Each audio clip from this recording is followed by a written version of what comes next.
The rain came down like the sky itself was crying for her. Adiz Okonkwo Bennett stood barefoot on the cracked sidewalk outside the small two-bedroom apartment she could barely afford, holding two black trash bags that contained everything she owned in this world. Her daughter Tiana, only 8 years old, clutched her hand so tight that Adiz could feel her tiny nails digging into her palm. The little girl was not crying. That was the part that broke Adiz the most. Tiana had stopped crying weeks ago, the way children do when they learn that tears do not change anything. "Mama," Tiana whispered, her voice small under the roar of the storm. "Why is the man putting our chair on the truck?" Adiz could not answer. Her throat was closed up tight, like someone had wrapped a fist around it. 3 days. It had been only 3 days since she signed the divorce papers in that cold office downtown. 3 days since Russell had walked out of the courtroom without even looking back at her. 3 days since the man she had given 15 years of her life to had told the judge that she was not the same woman he married, and that he wanted his freedom. 3 days, and now the bank had come for the apartment too. Russell had stopped paying the rent 2 months before the divorce was final, and she had not known. He had emptied the joint savings account the same week. By the time Adiz realized what was happening, it was already too late. The eviction crew was a polite older man named Mr. Hopkins and 2 younger workers who would not meet her eyes. They moved her furniture out into the wet driveway with a kind of careful sadness, as if they understood that they were not just carrying chairs and tables, but pieces of a life that had fallen apart. Adiz's nursing scrubs were soaked through. She had come straight from a 16-hour shift at Mercy Children's Hospital, where she had spent the night holding a 4-year-old boy with leukemia while his mother slept in the chair beside the bed. She had not even had time to shower. The smell of hospital soap still clung to her skin. She watched as Mr. Hopkins carried out the rocking chair her grandmother had given her on her wedding day. Grandma Ruthie had carved the swirls on the armrests herself, with hands that had picked cotton in Mississippi as a girl, and built a life with nothing but stubborn faith and prayer. Adiz had rocked Tiana to sleep in that chair every night for the first 2 years of her daughter's life, and now it was sitting in the rain, getting ruined. "Mrs. Bennett," Mr. Hopkins said gently, "is there somewhere we can help you take these things? You got family nearby?" Adiz opened her mouth to answer, but no words came. Her mother lived 3 states away in Atlanta, and Mama Falek had her own troubles, taking care of Adiz's sick aunt. Her best friend Bernadette had a small apartment above her bakery, but Bernie was already letting Adiz and Tiana sleep on her couch starting tonight. She had nowhere to put a rocking chair. "You can leave it," Adiz said finally, her voice cracking. "Just leave it on the curb. Maybe somebody will take it." Mr. Hopkins looked at her for a long moment. Then he nodded slowly, set the chair down gently on the wet pavement, and turned away. Adiz saw him wipe his face with the back of his hand, and she did not know if it was the rain or something else. Tiana pulled on her mother's scrubs. "Mama, I'm cold." Adiz knelt down right there in the puddle, not caring about the water soaking through her last clean pair of pants. She pulled her daughter into her arms and held her so tight she was afraid she might break her. "I know, baby, I know. Mama is going to fix it. Mama is going to fix everything, I promise." But even as she said it, she did not believe her own words. How was she going to fix anything? Russell had taken everything. The car, the savings. The credit cards were maxed out in her name because he had used her social security number for things she had never agreed to. She had $943 in her checking account, a daughter who needed shoes and food and stability, and a job that paid just barely enough to survive even when everything was going right. And nothing was going right. A car horn beeped softly behind her. Adiz turned, still kneeling, and saw a long black town car pulling up to the curb. The driver got out, an older black gentleman in a perfectly pressed gray suit, holding a large umbrella. He walked around the car and approached her with the careful steps of a man who did not want to startle her. "Mrs. Bennett," he asked, His voice was deep and kind. "Mrs. Adiz Okonkwo Bennett." Adiz stood up slowly, pulling Tiana behind her. "In her neighborhood, you did not trust strangers in nice cars who knew your full name. Her grandmother had taught her that." "Who was asking?" The man tipped his head respectfully. "My name is Walter Green. I work for the law firm of Crawford and Associates. My employer, Mr. Theodore Crawford, has been trying to reach you for 2 weeks. We left messages at the hospital and at this address. Did you not receive them?" Adiz blinked. She thought of the stack of unopened mail sitting on her kitchen counter, mail she had been too tired and too heartbroken to look at. She thought of the messages she had ignored at work because she assumed they were debt collectors. I have been going through some things," she said. "I understand, ma'am. I am very sorry to find you in this circumstance." Mr. Green glanced at the trash bags, the wet rocking chair, the small girl shivering behind her mother's legs. His face did not change, but his eyes softened. "Mrs. Bennett, my employer needs to see you as soon as possible. It concerns the estate of your grandmother, Mrs. Ruthie Me Bennett. There are matters that must be discussed with you in person." Adiz frowned. "My grandmother passed away 6 months ago. We already had her funeral. There was no estate. She lived in a 1-bedroom house in Mississippi. The bank took it after she died because of her medical bills." Mr. Green's expression remained perfectly polite. "Mrs. Bennett, I am not at liberty to discuss the details on the street, but I will tell you this. What you believe about your grandmother is not the full story. Mr. Crawford has been waiting 15 years to give you a message, and what he has to tell you will change everything you think you know about your family." Adiz stood very still. The rain was still falling, but somehow she could not feel it anymore. "Mama," Tiana whispered, "who is that man?" Adiz did not answer. She was looking at Walter Green's face, looking for the lie, the trick, the cruel joke, but she did not see one. "Will you come with me, Mrs. Bennett, right now?" Mr. Green asked. "Mr. Crawford has cleared his schedule. He has been waiting." Adiz looked down at her daughter, then at the trash bags, then at the rocking chair sitting alone in the rain. And something inside her, something that had been quiet and small for a very long time, lifted up its head and listened. The town car moved through the city like a slow black ship. Tiana sat in the back seat with her face pressed to the window, watching the buildings get taller and taller. She had never been downtown in a car like this. She had never been in any car this nice.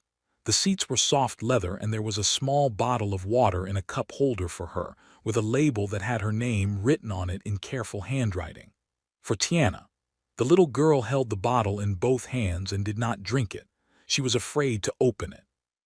Adiz sat beside her, still in her wet scrubs, her hair pulled back in a tired bun that had come halfway loose. She had argued with Mr. Green at first. She had said she could not just leave her belongings on the curb. He had assured her that a moving truck would arrive within the hour to take everything to a secure storage facility, paid for by the firm. He had handed her a phone with her best friend Bernadette already on the line. "Girl, what is going on?"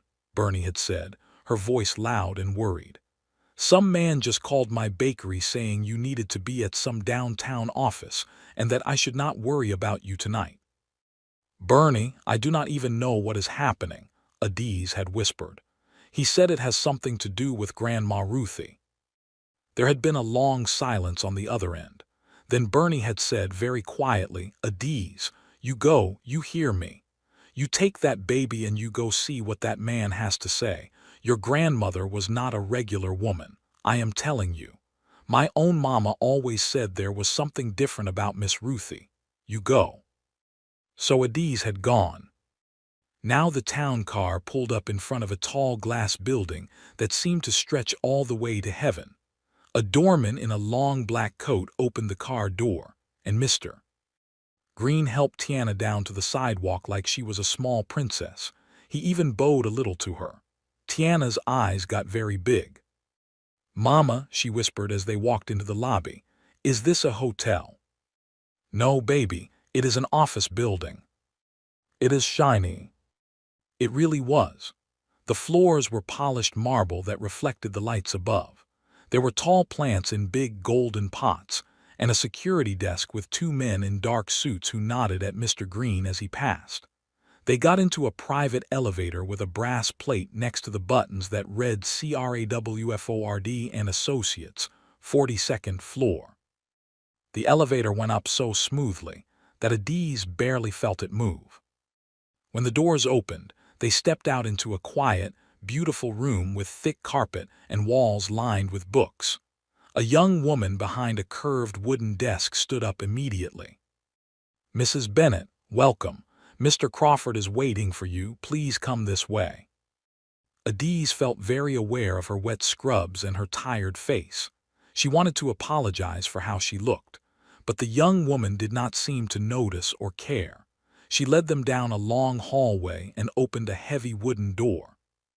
The office on the other side of that door was the biggest room Adiz had ever been in. One whole wall was a window looking out at the city, with the rain still falling against the glass. There was a long table in the middle with 12 chairs around it, and at the far end, a small old man with snow-white hair stood up slowly from his seat. He was thin and very tall, with skin the color of dark honey and eyes that were a little watery. He wore a suit that probably cost more than Adiz's car had been worth before Russell took it. But his face was the kindest face Adiz had seen in a very long time. "Mrs. Bennet," he said, and his voice trembled a little. "My God, you look just like her, just like Ruthie." Adiz stopped in the middle of the room. Tiana clung to her hand. "You knew my grandmother." The old man came around the table slowly.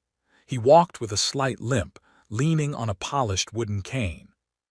"I knew your grandmother for 53 years, child. I was her lawyer. I was her friend. And I have been waiting half my life for the day I would get to meet you." He stopped a few feet away from her, as if he was afraid to come any closer.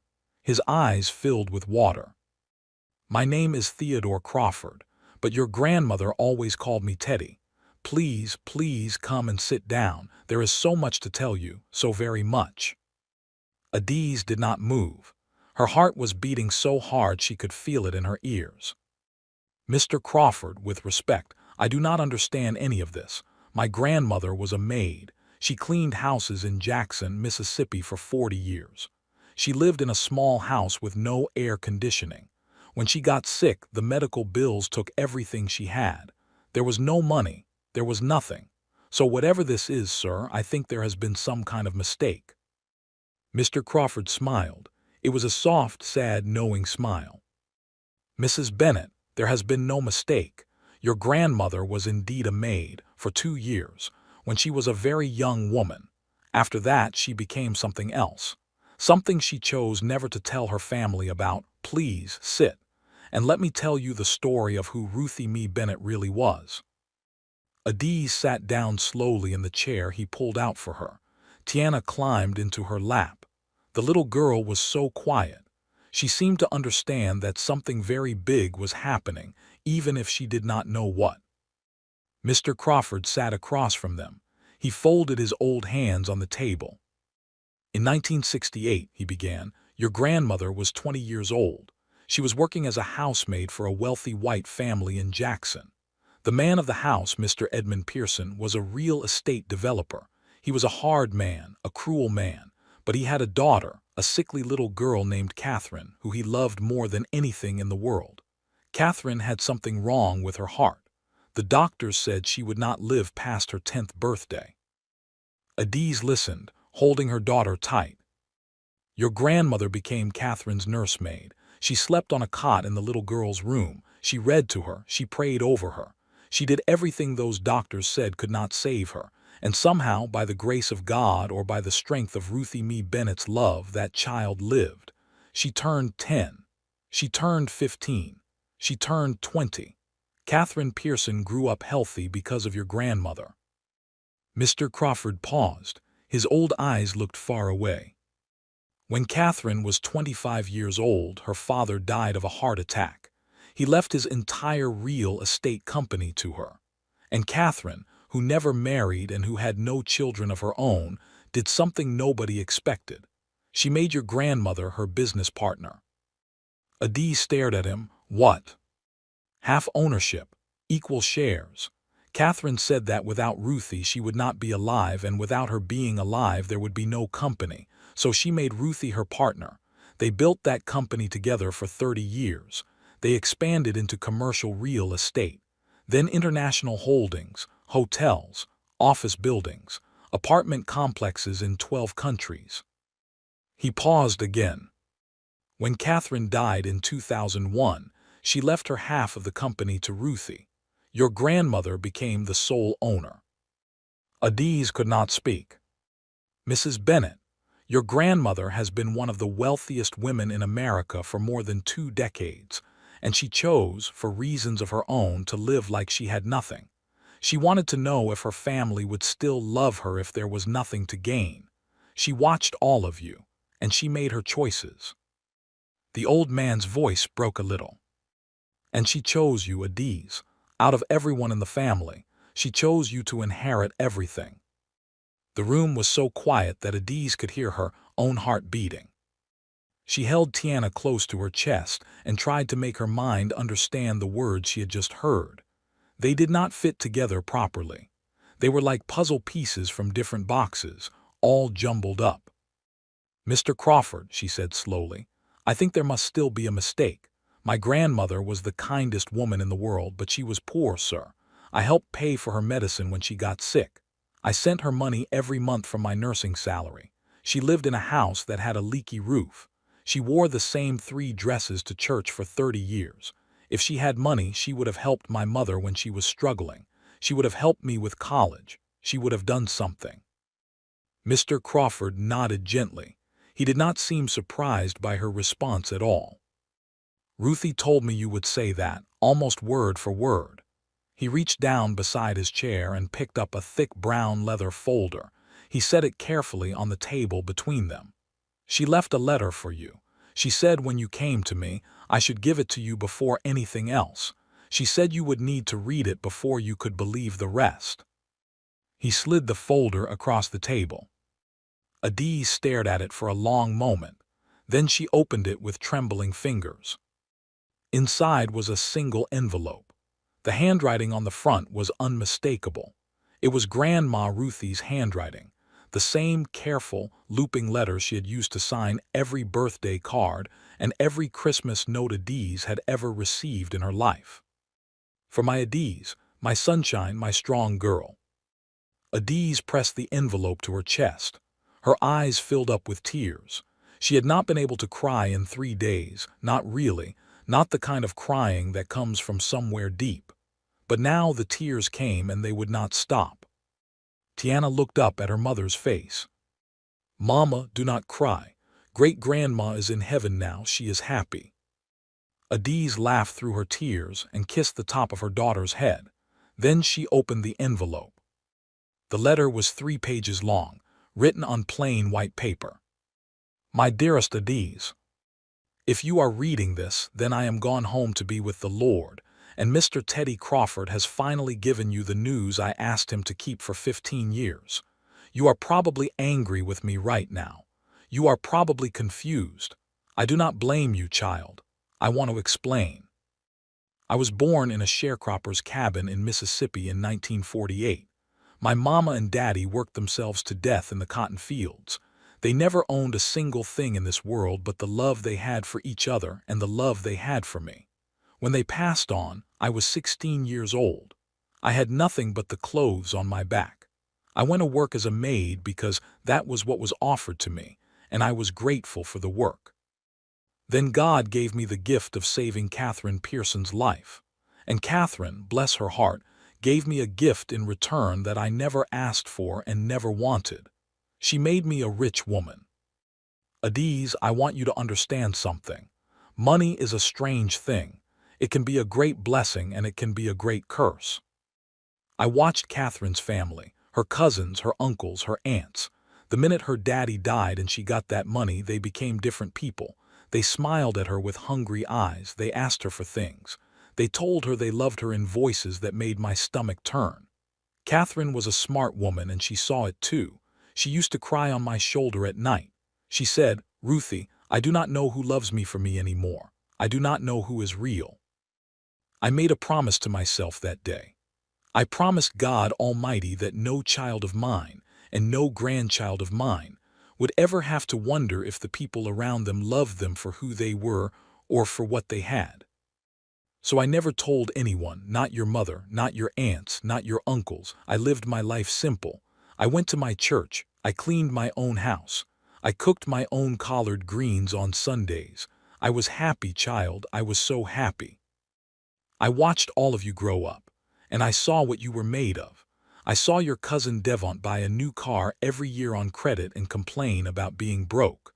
I saw your Aunt Pearline marry 3 different men who all left her with debts. I saw your Uncle Bobby Ray run through his whole pension in 18 months at the casino. And I saw you, Adiz.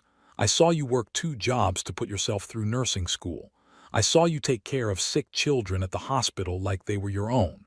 I saw you send me money every single month, even when you barely had enough for yourself. I saw you marry that Russell, and I knew the day I met him at your wedding that he was not right.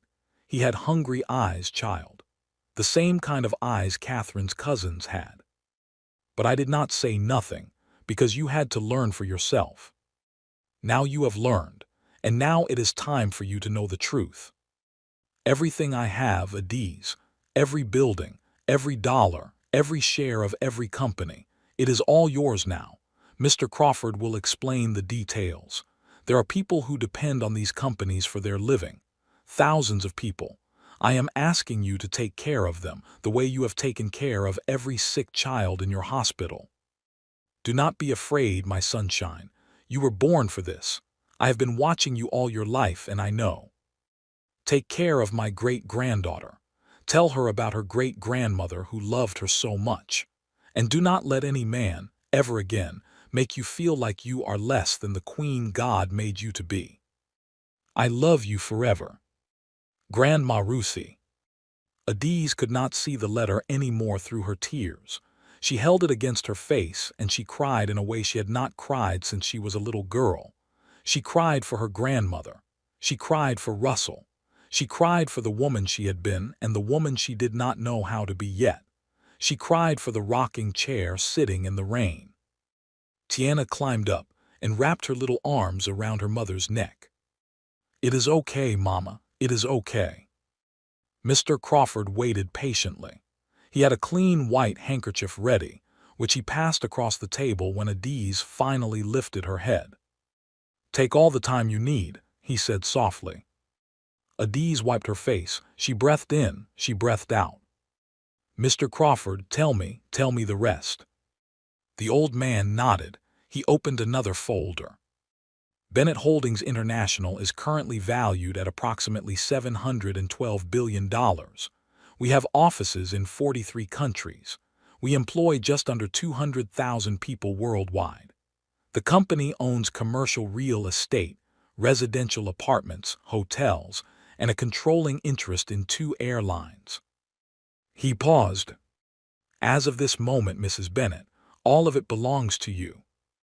Adiz did not sleep that night. She lay on Bernadette's couch with Tiana tucked into her arms, staring at the ceiling fan turning slowly above her. Bernie had made her sit down at the kitchen table and eat a full plate of red beans and rice and cornbread before she would even talk about anything. Bernie was like that. She believed that a hungry woman could not think straight, and a tired woman could not make decisions, and a woman who had been crying needed to be fed before she needed to be advised. But after Tiana had been bathed and put to bed in Bernie's spare room, the 2 friends had sat at the kitchen table with cups of tea and Adiz had told her everything. Bernie had not screamed. She had not jumped up. She had not even gasped. She had just looked at her best friend with steady, knowing eyes, and she had said one thing. "Your grandmama was the smartest woman I ever knew, and she was right about Russell." Now, in the dark living room, Adiz listened to her daughter breathing softly, and she thought about everything Mr. Crawford had told her. There was so much. He had given her 3 thick binders to take home. He had set up an appointment for her at the corporate headquarters tomorrow morning. He had explained that the company had been run by an interim board of directors since her grandmother's death, and that they had been waiting for her to come forward. He had explained that there were certain people, certain very powerful people, who would not be happy to see her. "Your grandmother had enemies, Mrs. Bennet," he had said. "Successful women always do, and there is one man in particular you must be careful of. His name is Cornelius Hartwell III. He runs Hartwell Industries. He has been trying to buy controlling interest in Bennett Holdings for 15 years. Your grandmother refused him every time. With you new and untested, he will try every trick he knows." Adiz did not know anything about business. She knew how to take care of sick children. She knew how to insert an IV into the tiny vein of a baby. She knew how to make a frightened mother feel less alone in a hospital waiting room. That was what she knew. How was she supposed to run a company worth $700 billion? Her phone buzzed on the coffee table. She picked it up and her stomach turned over. It was a text message from Russell. "Heard some news today. Need to talk. Call me first thing tomorrow. This is urgent." Adiz stared at the message. How had he heard already? It had been less than 12 hours. She did not respond. The phone buzzed again. Another text. "Ada, don't play with me. We need to talk before you do anything. I know my rights. We were married for 15 years. Adiz put the phone face down on the table. She closed her eyes and she heard her grandmother's voice in her head, the voice from the letter. "Do not let any man, ever again, make you feel like you are less than the queen God made you to be." She fell asleep with that voice carrying her into a dream where she was walking through a beautiful garden, and her grandmother was waiting for her at the gate. The next morning she woke up to her phone ringing. It was Mr. Crawford. "Mrs. Bennet, I am very sorry to call you so early, but there is a situation.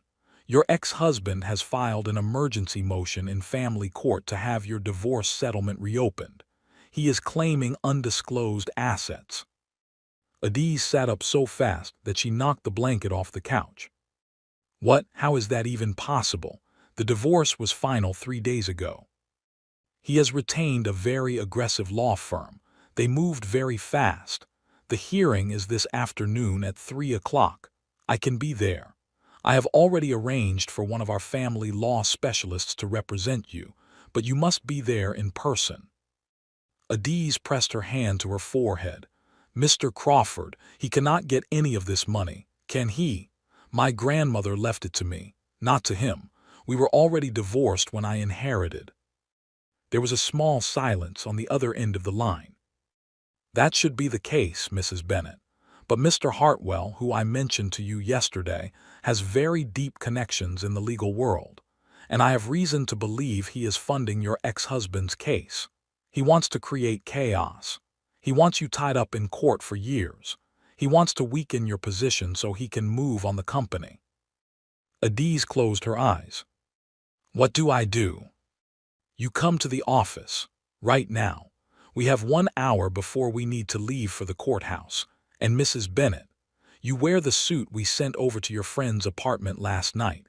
You walk into that courtroom looking like the woman you are now, not the woman you were yesterday." A suit Adiz had not even noticed. She got up and went to the front door of Bernie's apartment. There were 3 large boxes stacked there with the name of an expensive department store on the side. Inside the first box was a perfectly tailored navy blue suit, a cream silk blouse, and a pair of low black heels. There were also 3 other suits, several blouses, and a bag with personal items, all in her exact size. Bernie came out of the kitchen in her bathrobe and saw the boxes. "Lord have mercy," Bernie said. "That old lawyer does not play." Adiz got dressed. When she stepped out of the bathroom, Bernie's mouth fell open. Tiana, who had just woken up, stared at her mother with huge eyes. "Mama, you look like a lady on TV." Adiz looked at herself in Bernie's hallway mirror. The woman looking back at her was not the woman who had stood in the rain yesterday holding trash bags. The woman in the mirror had her grandmother's posture. She had her grandmother's eyes. She had her grandmother's spine. "I have to go to court, baby. I will be back this evening. Auntie Bernie is going to take care of you today." "Where are you going?" Adiz knelt down in her new suit and looked her daughter in the eye. "I am going to fight for our future, and I am going to win." The town car was already waiting outside. Mr. Green held the door open for her. As she rode through the city, she watched the world go by through the tinted windows, people walking to work, children going to school, mothers pushing strollers. None of them knew. None of them knew that an ordinary tired nurse had become, overnight, one of the richest women in the country. She did not feel rich, she felt scared. But she also felt something else, something new, something she had not felt in a long, long time. She felt awake. At the office, Mr. Crawford introduced her to Geneva Pickering, a sharp-eyed black woman in her mid-40s who was a senior executive at Bennett Holdings. Geneva had worked with Grandma Ruthie for 20 years. "Mrs. Bennett, I have been waiting to meet you for so long. Your grandmother spoke of you constantly. She said you had her mother's spirit in you." Geneva briefed her quickly on the company, on the players she needed to know, on the immediate threats. She walked her through the situation with Cornelius Hartwell. She explained that the board meeting was scheduled for Friday, and that Hartwell had already begun making calls to certain board members, trying to convince them that Adiz was unfit to lead. "He thinks you are nothing," Geneva said quietly. "He thinks you are some little nurse who will be easy to push around. He has no idea who Ruthie Mee Bennett's granddaughter really is." The family lawyer arrived. Her name was Mrs. Patris Whitfield, a tall woman with locks piled on top of her head and a no-nonsense manner. They went over the facts of the divorce in detail. They prepared their argument. By the time they walked into the courtroom that afternoon, Adiz was as ready as she could possibly be. Russell was already there. He was sitting at the table with his lawyer, a slick young man in an expensive gray suit. Russell looked up when she walked in. His mouth fell open. He had not seen her dressed like this, ever. His eyes went up and down. Then he leaned over and whispered something furiously to his lawyer. Adiz did not look at him. She walked to her own table with her head held high. She sat down beside Mrs. Whitfield. The judge was an older black woman with reading glasses on the tip of her nose. Her nameplate said Honorable Loretta Sinclair. Adiz felt a small flicker of hope. "This is an unusual motion," Judge Sinclair said.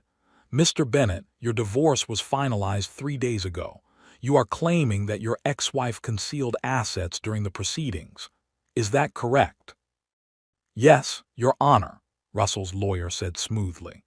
"We have reason to believe that Mrs. Bennett was aware of a substantial inheritance she was about to receive, and that she failed to disclose this during settlement negotiations." Mrs. Whitfield stood up. "Your Honor, with respect, my client received notice of her inheritance yesterday afternoon. The estate was probated and finalized 6 months ago, but my client was unaware of its existence.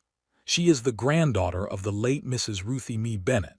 She had no knowledge of her grandmother's true financial situation prior to yesterday. We have documentation to support this." Mrs. Whitfield handed up a folder of documents. The judge read them carefully. Russell's lawyer began to argue, but the judge held up one hand. "Counselor, are you prepared to prove that Mrs. Bennett knew about an inheritance during settlement negotiations? Because the documentation in front of me suggests that she did not, and I am not inclined to reopen a finalized divorce based on speculation." Russell's face was getting red. He whispered furiously to his lawyer again. The lawyer cleared his throat. "Your Honor, we would like to argue that under the doctrine of commingled marital efforts, my client contributed to the relationship that resulted in this inheritance, and therefore is entitled to a share." Mrs. Whitfield laughed out loud. She actually laughed. Adiz had never seen anyone laugh in a courtroom before. Your Honor, the inheritance is from my client's grandmother. The grandmother was known to dislike Mr. Bennett intensely. There is no possible argument that Mr. Bennett contributed to the relationship between my client and her grandmother. This motion is frivolous and should be dismissed with sanctions. Judge Sinclair took off her reading glasses. She looked at Russell directly. Mr. Bennett, I have been a judge for 27 years. I have seen many men try many things, but what you are attempting here is one of the lowest things I have ever witnessed. You divorced this woman 3 days ago. You took her car, her savings, and her dignity. And now that she has come into something good, you want to show up with your hand out. Russell opened his mouth to speak, but the judge was not finished. Motion denied. Court costs assessed against the petitioner, and Mr. Bennett, if you file another frivolous motion in this court, I will hold you in contempt. Are we clear? Yes, Your Honor, Russell muttered. The gavel came down. Adiz stood up. She walked past Russell's table.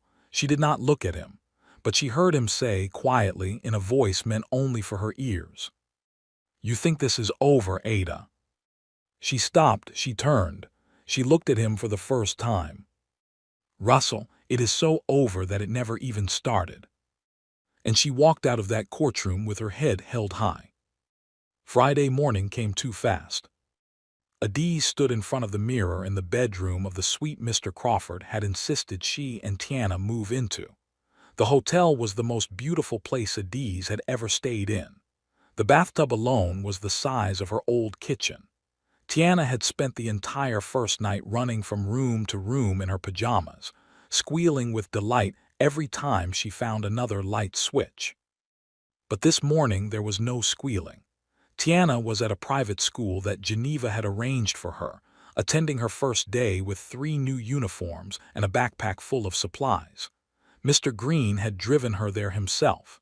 He had told Adiz that Tiana had not been afraid at all. She had walked into the big front door of the school like she had been doing it her whole life. Adiz adjusted her suit. It was a dark gray today, with a high collar and tailored sleeves.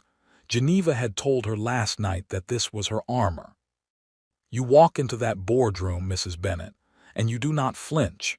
You do not apologize. You do not explain yourself. You sit at the head of that table because that is your seat. You earned it the day Ruthie Mae Bennett chose you. The board meeting was at 10 o'clock. There were 12 members on the board of Bennett Holdings International. Geneva had walked her through every single one of them. There were 5 members who had been loyal to Grandma Ruthie for many years and would support Adiz without question. There were 4 members who were neutral, watching to see what kind of leader she would be. And there were 3 members who were openly working with Cornelius Hartwell. Hartwell himself was not on the board, but he had pressured Grandma Ruthie's company over the years through legal challenges, hostile bidding attempts, and quiet moves to buy up smaller companies that Bennett Holdings depended on for supply chains. He was a man who took. That was what Geneva had told her. He was a man who took, and he believed that he was entitled to take. Adiz went down to the lobby. Mr. Green was waiting with the car.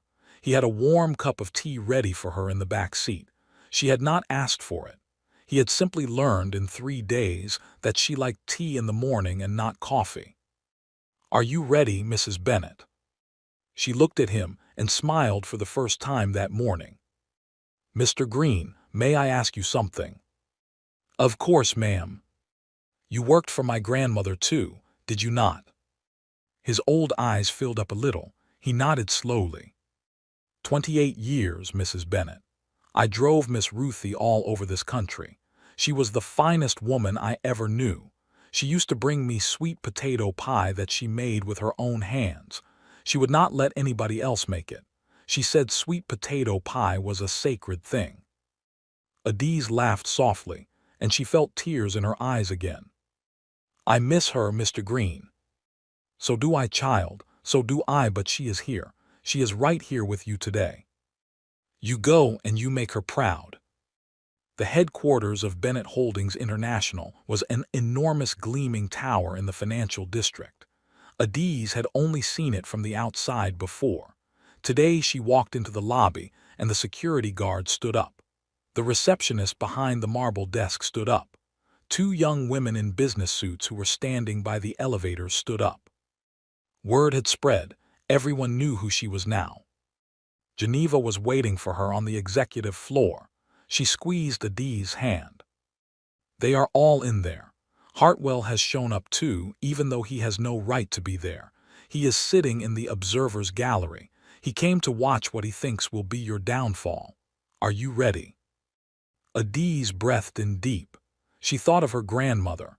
She thought of Tiana.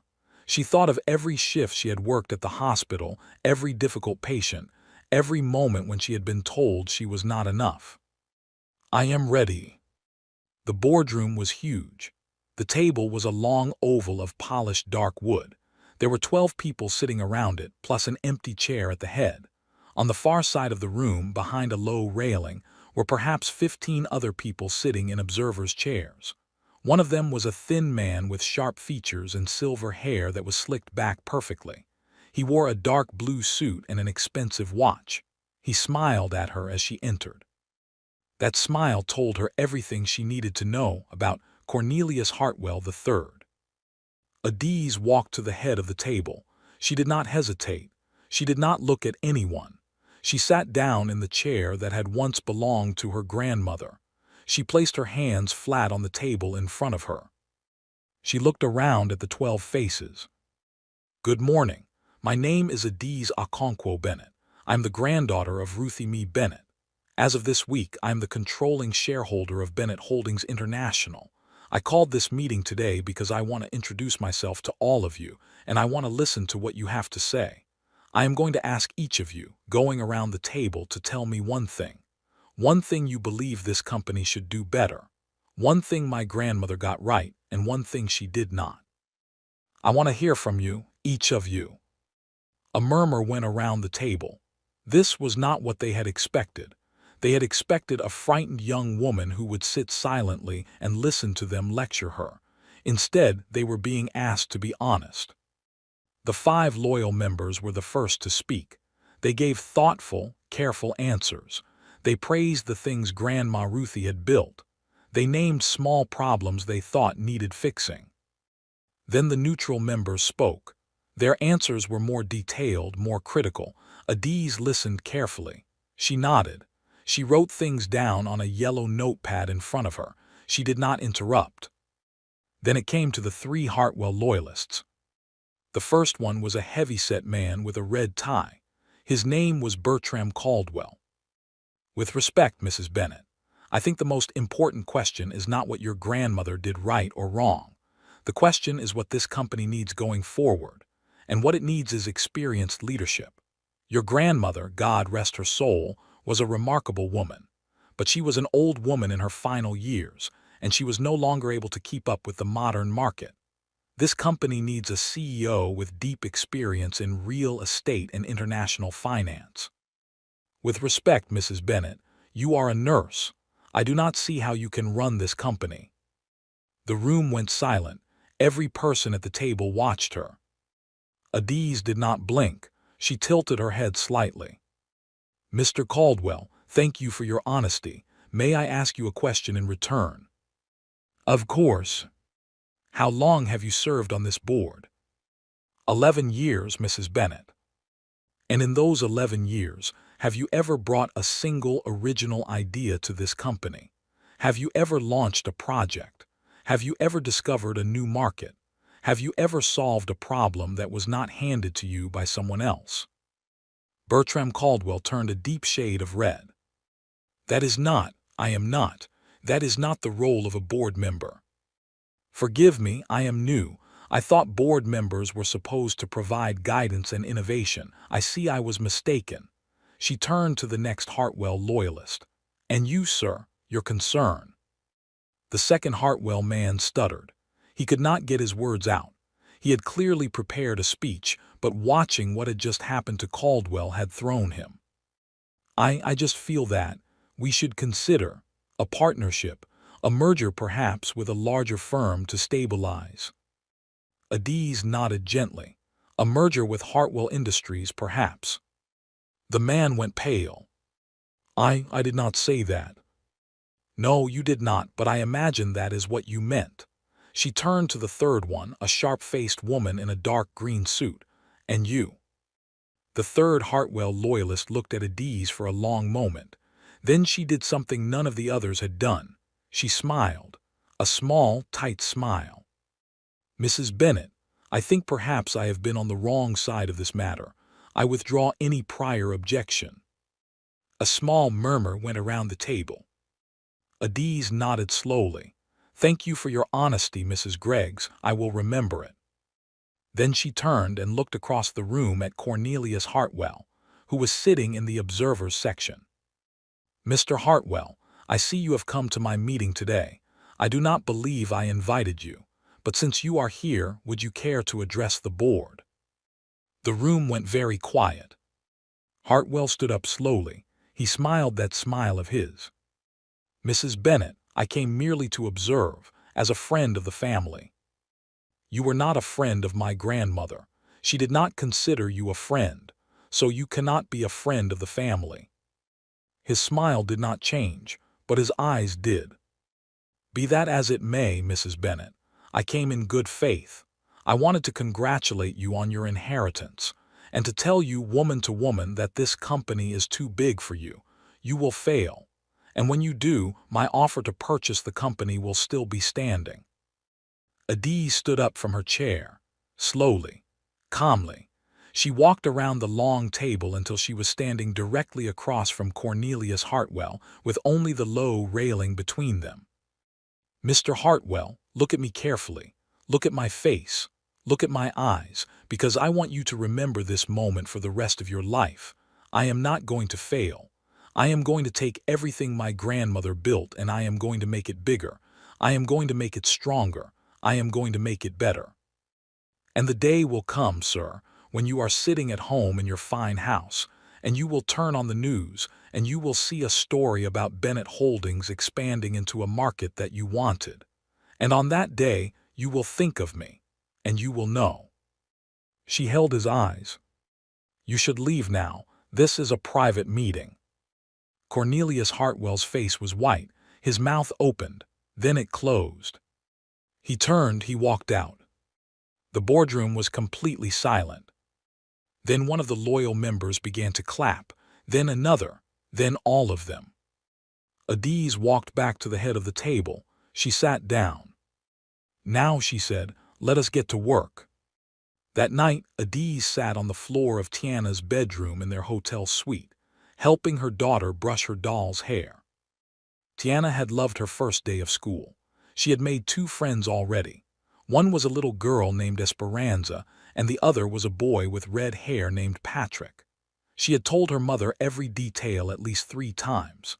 She had told her about the lunch they served, which had real fruit and not the kind from a can.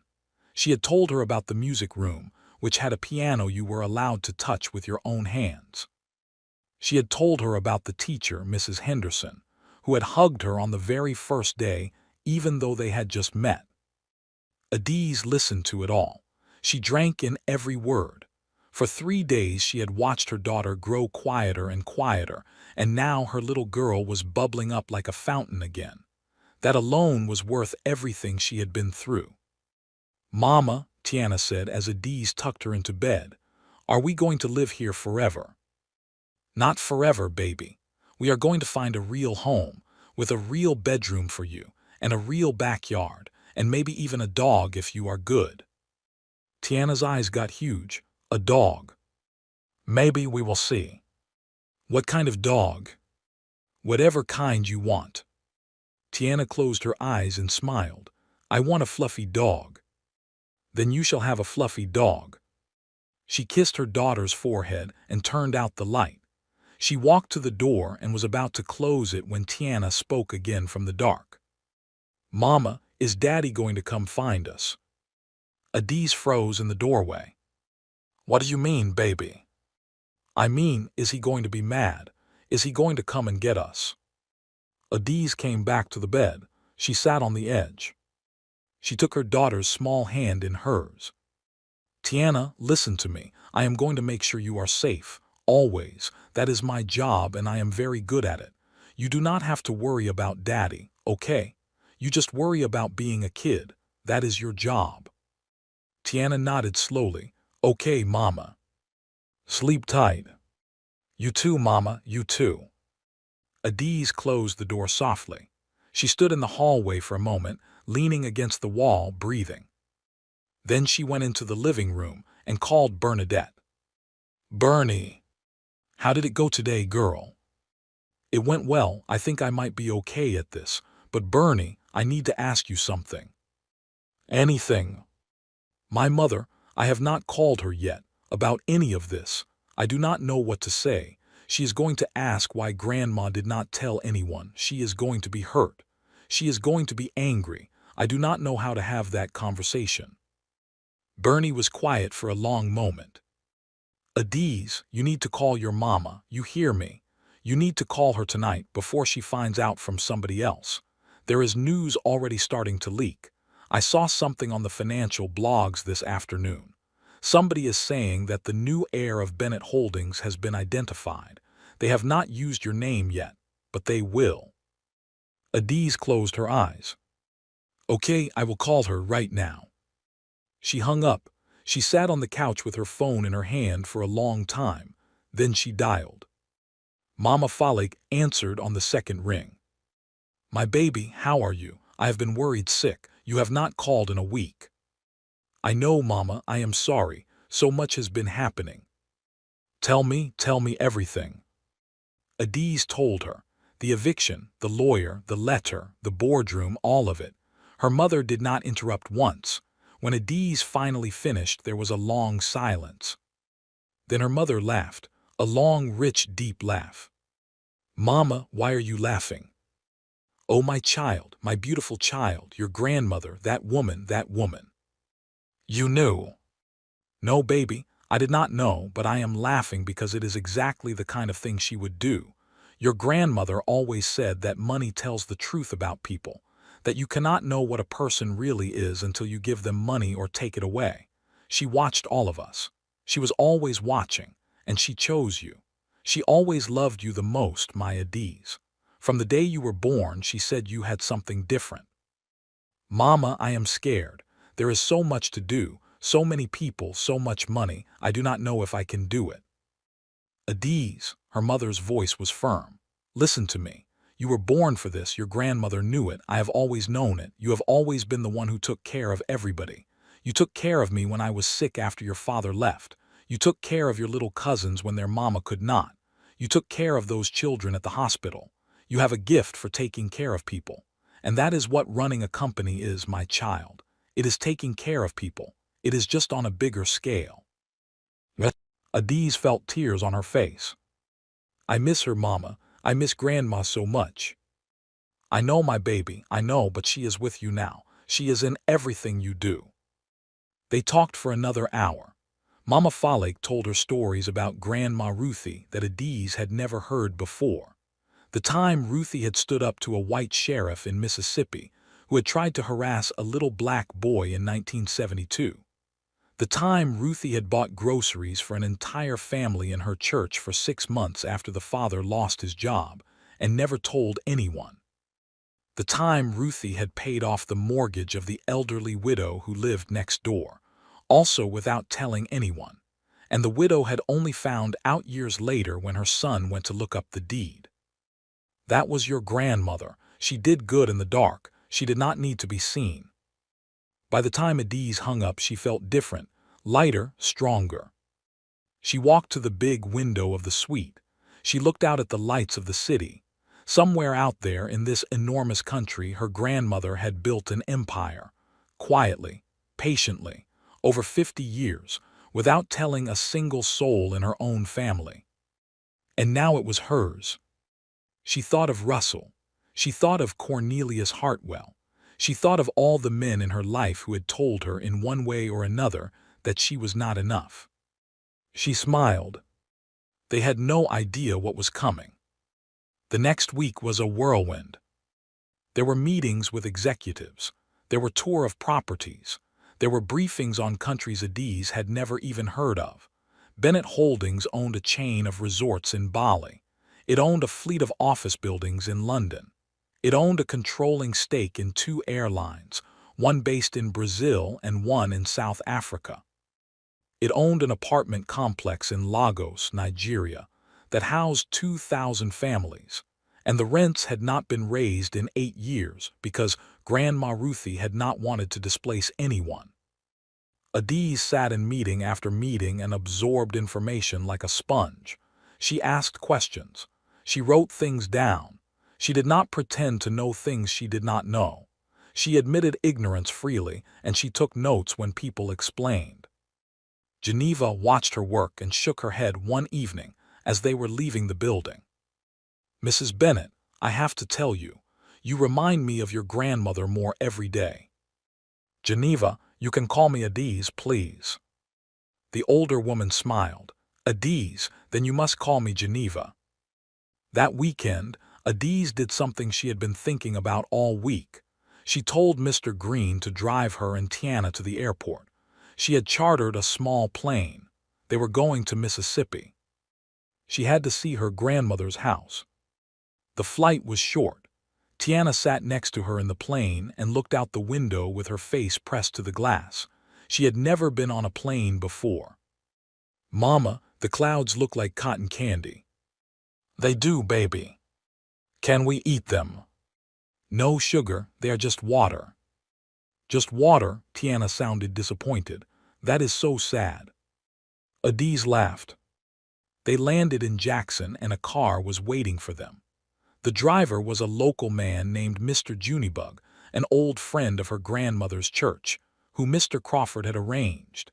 He drove them out to the small town of Forest, Mississippi, where Grandma Ruthie had lived the last 40 years of her life.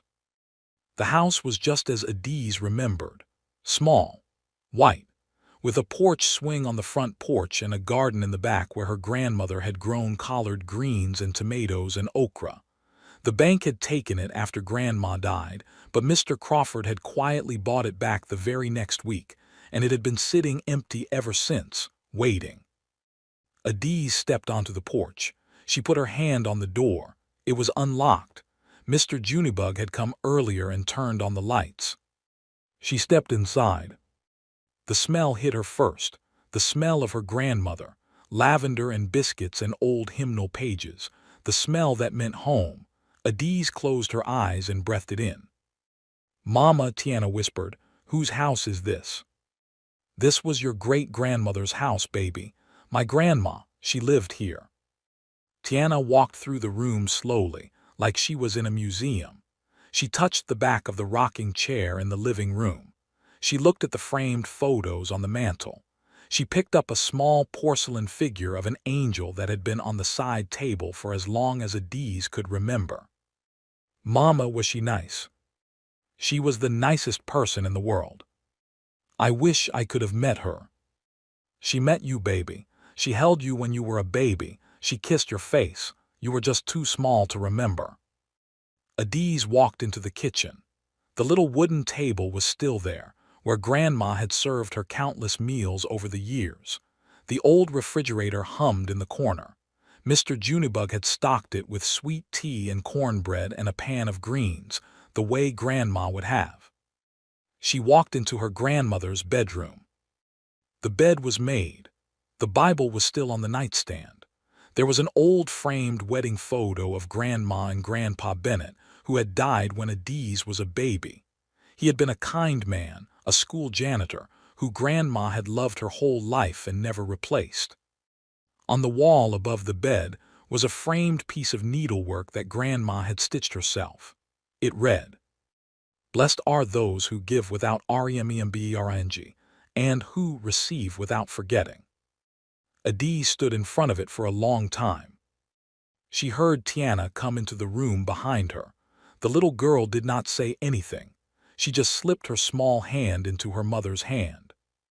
"Mama," Tiana said softly, "I think great-grandma is here." Adiz looked down at her daughter's serious little face. "What do you mean, baby?" "I can feel her. She feels happy." Adiz knelt down and pulled her daughter into her arms.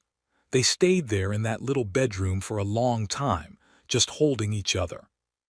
That afternoon, they went to the church. It was a small white wooden building with a steeple, sitting on a country road surrounded by tall pine trees. Pastor Eldridge Caldwell had been told they were coming.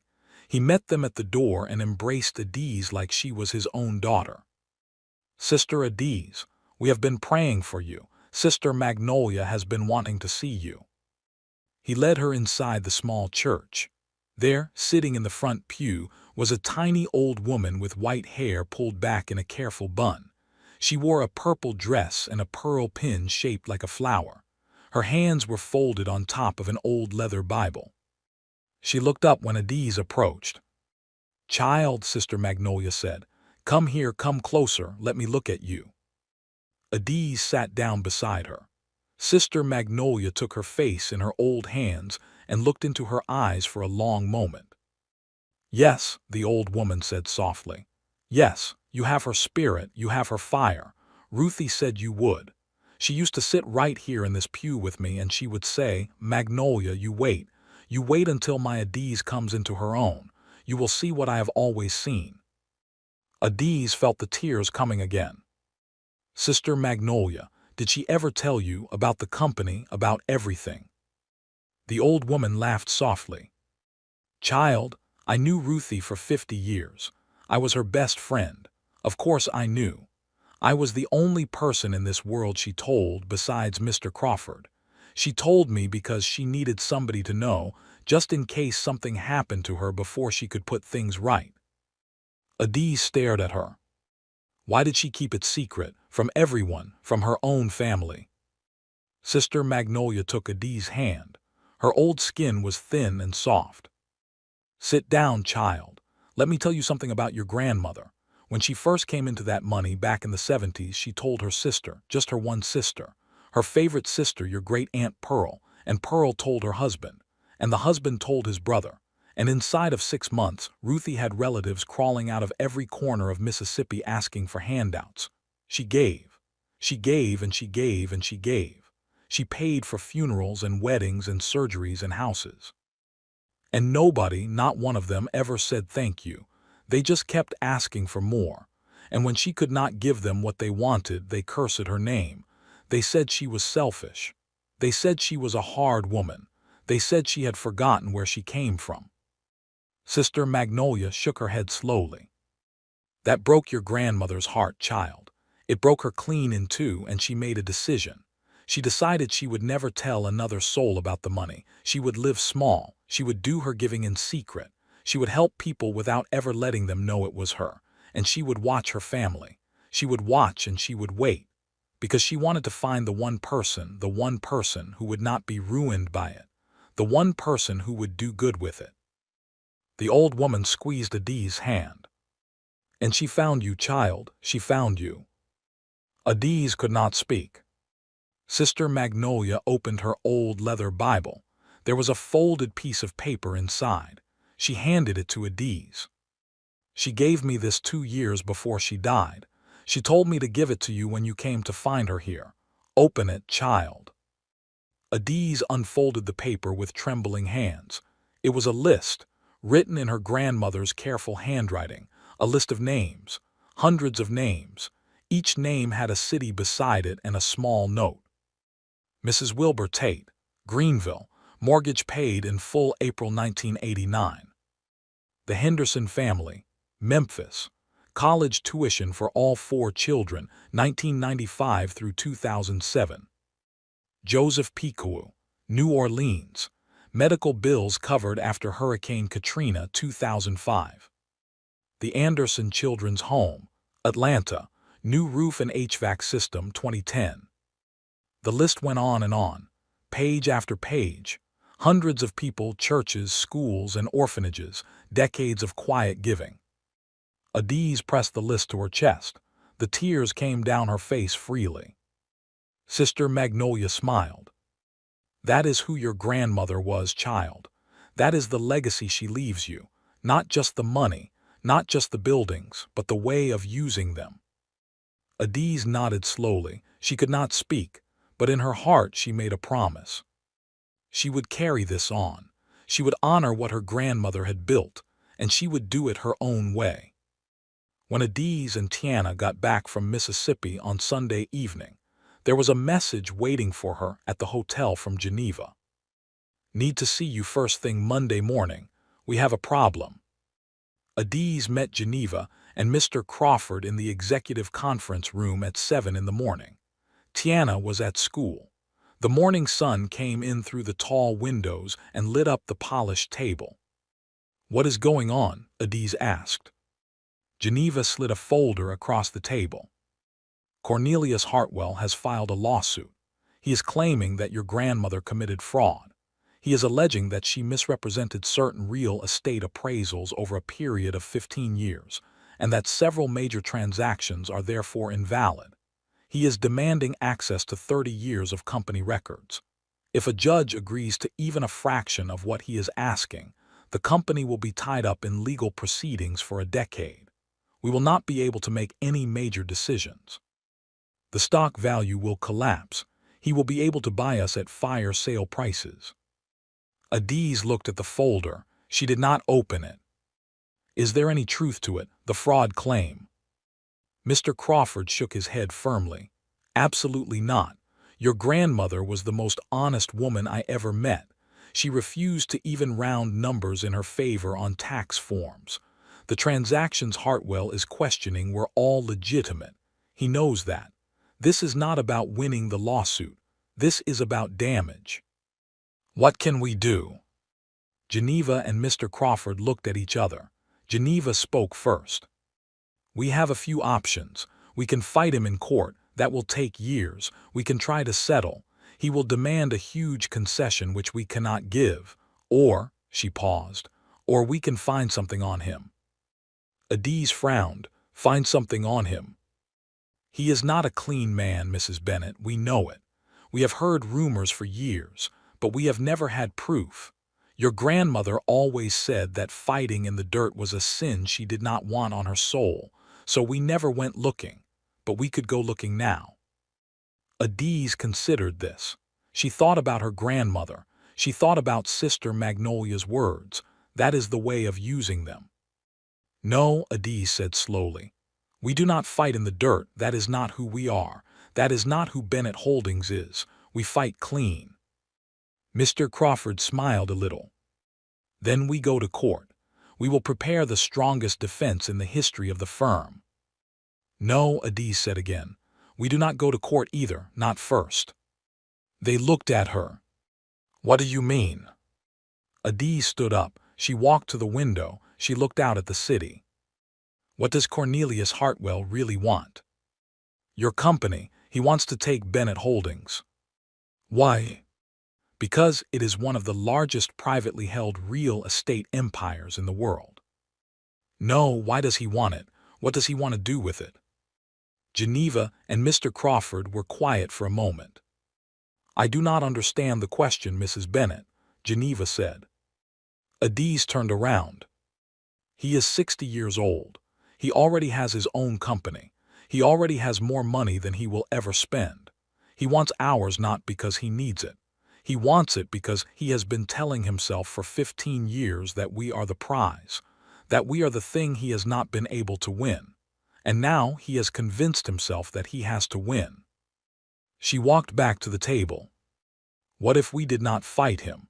What if we did something he cannot understand?" "What do you mean?" "What if I asked to meet with him? Just me, just him. No lawyers, no cameras, just two people in a room." Mr. Crawford looked alarmed. "Mrs. Bennet, I cannot recommend that. He is a dangerous man." "I know he is dangerous, but he is also predictable. I have seen men like him my whole life. They want a fight, so I will not give them one. I will give them something they have never seen before." Geneva tilted her head. "What would you offer him?"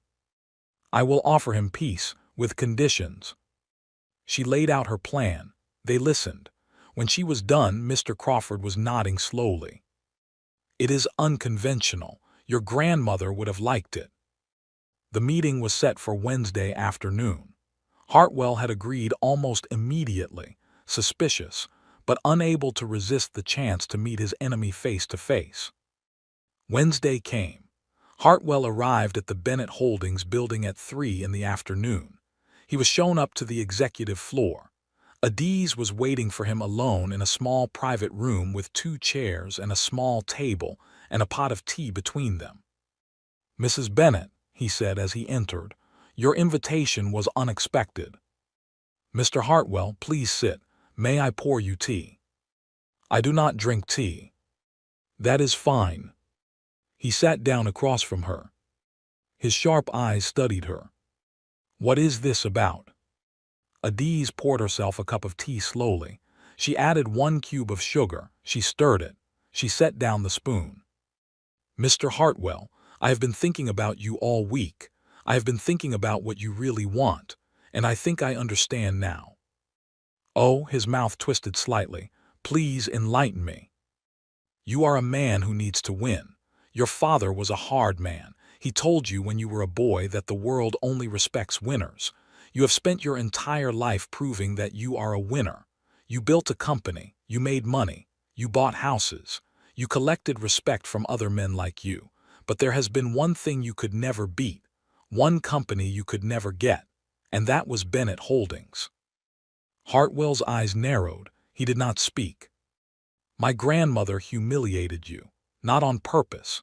She did not even know she was doing it. But for 15 years, every time you reached for her company, she said no. And she did it without ever raising her voice, without ever fighting you. She just said no and went on with her life like you did not even matter." His jaw tightened. She had hit something. "And now she is gone. And you thought, finally, you would get your chance. You thought you would deal with some weak woman who would not know what to do. Instead, you got me. And I look just enough like her to make it worse."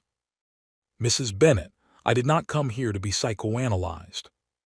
"I know. You came here to see if I would beg. I will not. You came here to see if I would fight. I will not. I came here to make you an offer." He waited. Adiz set down her cup. "Mr. Hartwell, I am willing to do something my grandmother never would have done. I am willing to enter into a partnership with you, a real partnership, with Hartwell Industries holding a minority stake in a new joint venture in a specific area where you have expertise and we do not. Logistics. We have been wanting to expand into intermodal logistics for 2 years. You have one of the largest logistics operations in the country. We could build something together that would benefit both companies." Hartwell looked stunned. He had clearly not expected this. "In exchange," Adiz continued, "you withdraw your lawsuit, today, by the end of business, and you sign an agreement that you will never again attempt to acquire controlling interest in Bennett Holdings or take any action that interferes with our operations for the rest of your life." He stared at her. "Why would you offer me anything?" "Because I do not need an enemy. I have a company to run. And because, Mr. Hartwell, you are actually very good at logistics. I have read your annual reports. I am not a fool. You have done some impressive work in supply chain management. I would be a poor businesswoman if I did not recognize talent just because the person who has it has been rude to me." He almost smiled. It was almost a real smile. "You are not what I expected. I am Ruthie Mee Bennett's granddaughter. You should have expected better." He sat in silence for a long moment. "And if I refuse this offer?" "Then we go to court. And you and I both know your fraud claim is empty. You will lose. It will take years. You will spend tens of millions of dollars. Your reputation will suffer. Your shareholders will get tired. And in the end, you will be poorer and weaker, and Bennett Holdings will still be standing. So really, Mr. Hartwell, this is not just my offer to you. It is your way out." He looked at her for a very long time. Then he stood up. He extended his hand across the table. "Mrs. Bennett, you have a deal." She stood up. She shook his hand firmly. He turned and walked out of the room. By 5 o'clock that afternoon, the lawsuit had been withdrawn. 6 months passed. Adiz stood on the roof of the Bennett Holdings Tower at sunset, looking out at the city. The breeze blew her braids back from her face. She wore a simple black dress and flat shoes. She had just come from a meeting with the architects who were designing the first of what would be 100 new affordable housing developments across the country. Bennett Holdings was launching the largest affordable housing initiative in the history of American real estate. She had started small. The first development was in her hometown. The second was in Jackson, Mississippi, where her grandmother had grown up. They had broken ground on it last week. She thought about how far she had come. She had bought a real house, a beautiful old brick home in a leafy neighborhood with a big backyard and tall trees. Tiana had her own bedroom now, painted lavender with a canopy bed and shelves full of books. She had a fluffy dog, a little white poodle named Cot, who slept at the foot of her bed every night. Tiana was thriving at school. She had been moved up a grade because her teachers said she was advanced for her age. She had 3 best friends now. She came home every day with stories about science experiments and art projects and books she had read. Mama Falik had moved up from Atlanta. She lived in a guest cottage on the property of Adiz's house. Aunt Perline, who had been ill, had been brought up as well and was being taken care of by the best doctors money could buy. She was getting better. She had not had an episode in 3 months. Bernadette had become the chief executive of a new foundation that Adiz had set up, the Ruthie Me Bennett Foundation. They were building schools. They were funding scholarships.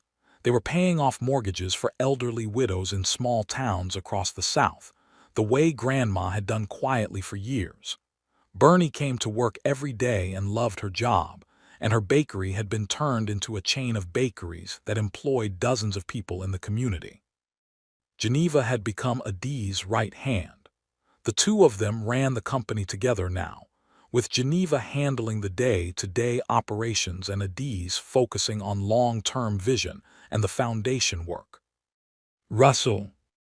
Adiz thought about Russell sometimes.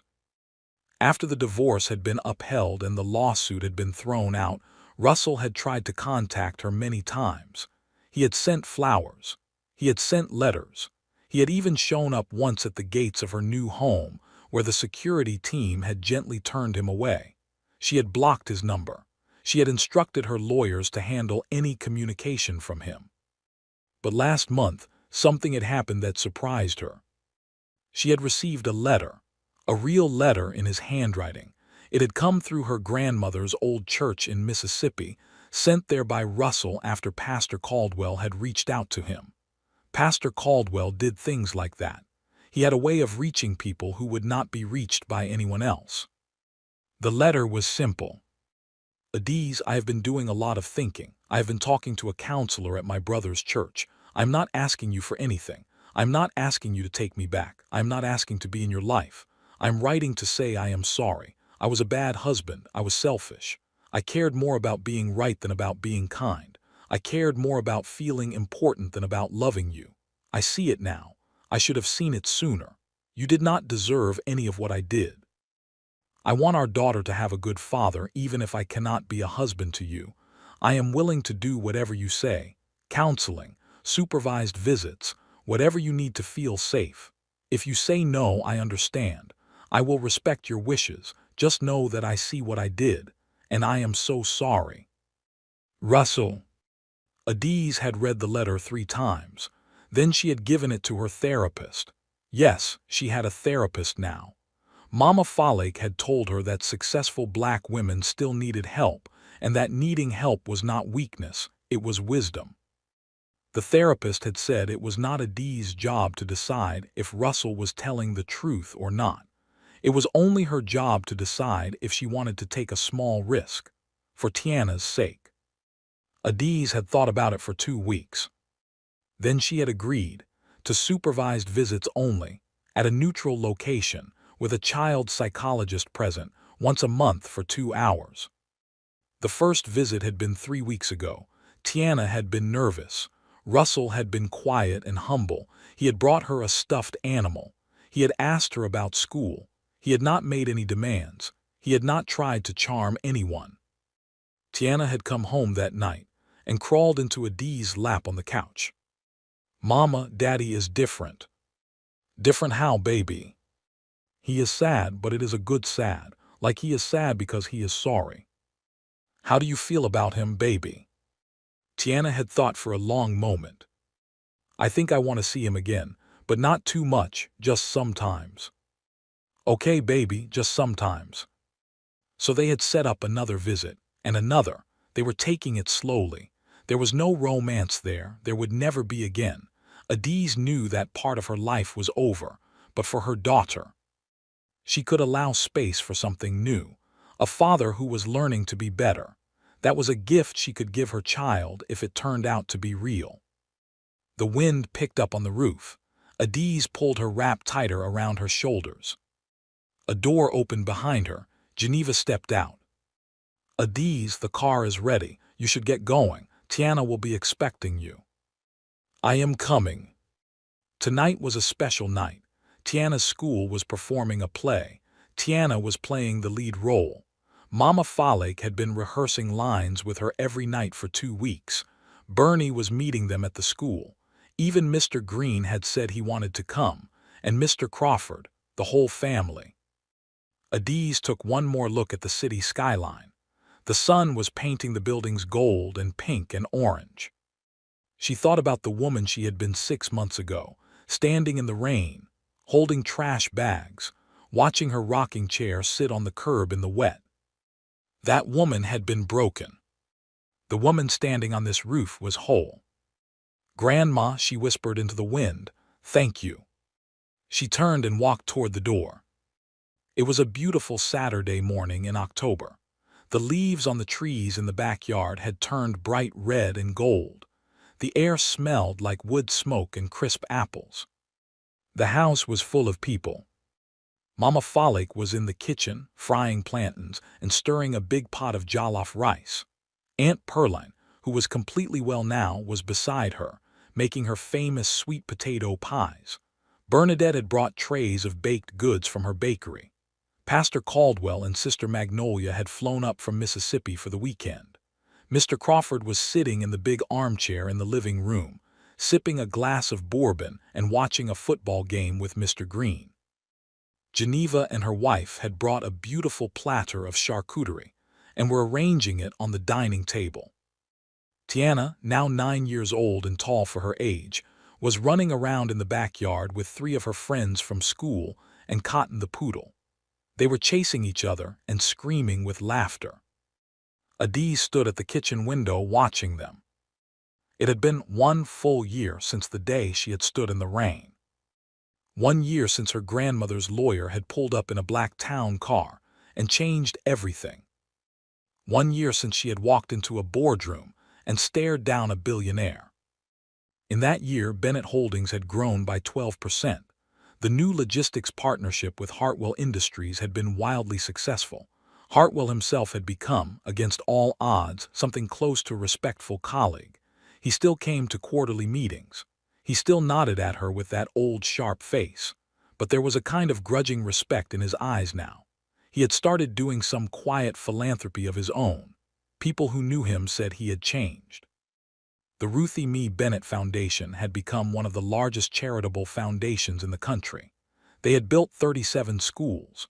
They had funded over 4,000 college scholarships for first-generation black college students.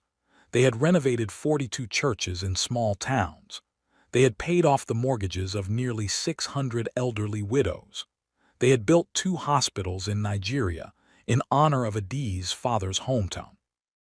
They had partnered with 3 major medical schools to fund pediatric research. Adiz had been featured on the cover of a major business magazine. The headline had read "The Quiet Queen." The article had told her grandmother's story in full. People had cried reading it. Sister Magnolia's church had received so many visitors that they had to start charging for tour just to manage the crowds. The money went to keeping up the building. There was no Russell here today. He had been seeing Tiana once a month for the whole year. He had been consistent. He had been kind. He had not made any romantic moves toward Adiz. He had not asked for anything. He had taken full responsibility for what he had done and was rebuilding himself slowly. Adiz did not love him anymore, but she did not hate him anymore either. He was simply Tiana's father, and she had made room for that in her life. She watched her daughter through the window. Tiana had grown so much. She was confident now. She was funny. She was kind. She was the first to share her snacks with the new kids at school. She was the first to invite the lonely kids to play. She was, in so many ways, becoming the kind of person Grandma Ruthie had been. Adiz felt tears in her eyes as she so often did these days.